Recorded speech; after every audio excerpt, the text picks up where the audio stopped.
Hello বন্ধুরা, welcome to my channel সুস্মিতার কাব্যকথা। আজ শোনাব উত্তম পিতা হওয়ার ছোট্ট একটি গল্প।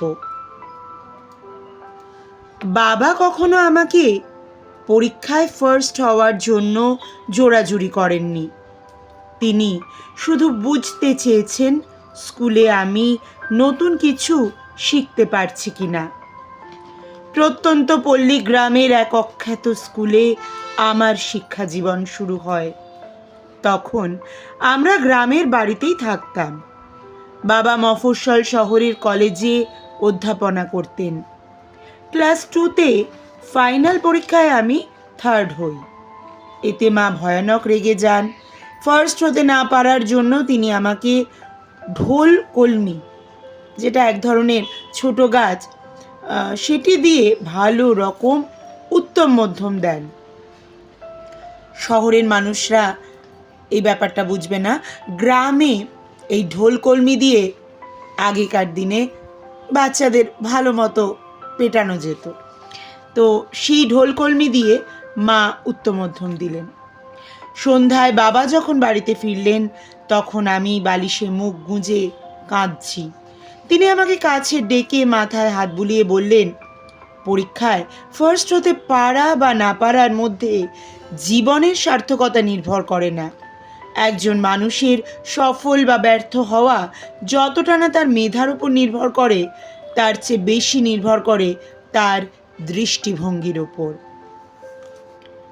বলা বাহুল্য, জীবন সম্পর্কে সঠিক দৃষ্টিভঙ্গি গড়ে তোলার শিক্ষা বাবা আমাকে ছোটবেলা থেকেই দিয়েছিলেন। তিনি দরিদ্র মানুষ নন, তবুও তিনি আমাকে অভাব শিখিয়েছেন। কোনো জিনিস অন্তত 3বার না চাইলে তিনি সেটা কানেই তুলতেন না। 3বার বললেই যে পেয়ে যেতাম, ব্যাপারটা সেরকমও নয়। তিনি তখন আমার চাওয়াটাকে বিবেচনায় নিতেন।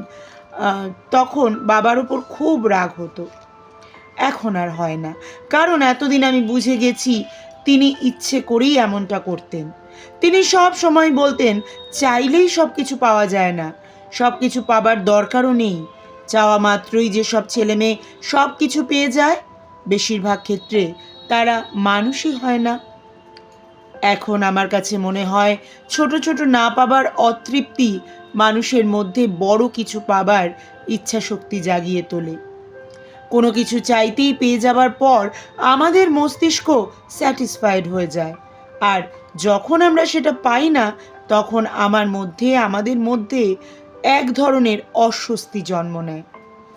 অস্বস্তিটা একসময় আমাদের অবচেতন মনে, অর্থাৎ সাবকনশিয়াস মাইন্ডেও পৌঁছে যায়।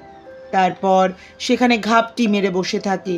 জীবনে সফল হতে গেলে এই অস্বস্তি জিনিসটা খুব দরকার, কারণ অস্বস্তি ছাড়া আমাদের মধ্যে প্রেরণা বা মোটিভেশন তৈরি হয় না। এজন্যই বোধহয় মাত্রাতিরিক্ত বিত্ত বৈভবের মধ্যে বড় হওয়া ছেলেমেয়েরা প্রায় ক্ষেত্রেই উচ্ছন্নে যায়। বাবা আমাকে কখনো বাজে সঙ্গে মিশতে নিষেধ করেননি। তিনি আমাকে যেটা বলতেন সেটা হচ্ছে, তুমি ভালো মন্দ উভয়ের সাথেই চলবে, কিন্তু শেষ পর্যন্ত ভালোটাকেই গ্রহণ করবে। যদি তোমাকে খারাপের সাথে মিশতে নিষেধ করি, তাহলে জগতের অন্ধকার দিকগুলোর প্রলোভন থেকে নিজেকে মুক্ত রাখার শিক্ষা তুমি কখনোই পাবে না। জীবনের ঘাত প্রতিঘাত ও চড়াই উতরাই সম্পর্কেও তোমার ধারণা তৈরি হবে না।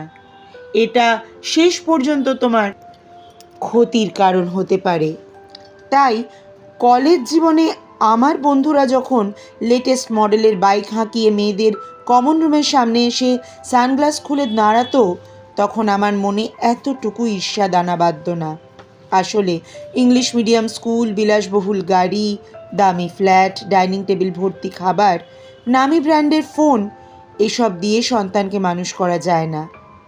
সন্তানকে সত্যিকারের মানুষ হিসেবে গড়ে তুলতে হলে তাকে জীবনের মানে শেখাতে হয়। বাবা আমাকে শৈশব থেকেই জীবনের মানে শেখাতে চেয়েছেন। আমি কতটুকু গ্রহণ করতে পেরেছি জানি না। আজ জীবনের এই পর্যায়ে এসে কখনো আমি জীবনের মানে খোঁজার চেষ্টা এখনও আমি জীবনের মানে খোঁজার চেষ্টা করে যাচ্ছি।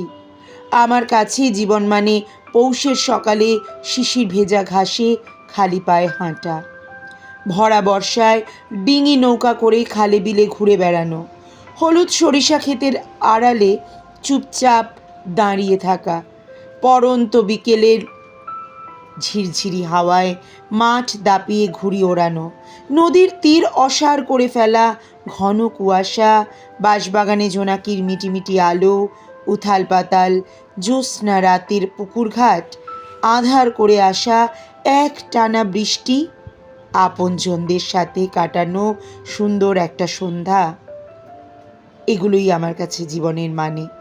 আমার কাছে জীবন মানে সাধারণ মানুষের সেবা করা। সম্পূর্ণ লেখাটাই সংগৃহীত। কেমন লাগলো তোমাদের অবশ্যই জানিও। মাঝে মাঝে এরকম লেখা পোস্ট করতে ভালো লাগে।